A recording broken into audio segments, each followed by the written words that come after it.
திருப்பதி போற எல்லோரும் இதை கவனத்தில் வைத்துக் கொள்ளுங்கள். நீங்க எந்த நட்சத்திரமாக இருந்தாலும் சரி, பெருமாள் உங்களுக்கு அள்ளி அள்ளி கொடுக்க வேண்டுமெனில் ஒரு கைப்பிடி உப்பு எடுத்துங்க. கல்லுப்பாகத்தான் இருக்க வேண்டும்.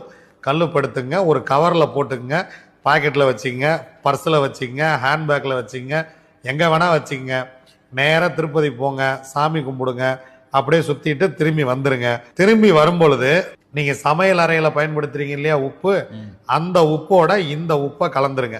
ஏன்னா உப்பு சந்திரன். இந்த உப்பை எடுத்து கொண்டு போய் நீங்கள் சந்திரன் ஆற்றோட அந்த உப்பை திரும்ப கொண்டு வந்து நீங்கள் சமைக்கிற உப்புல அதை கலந்துட்டீங்க அப்படின்னா திரும்ப திரும்ப உப்பு கொஞ்சம் கம்மியாக இருந்தால் நம்ம உப்புல கலந்துக்கிட்டே இருப்போம்.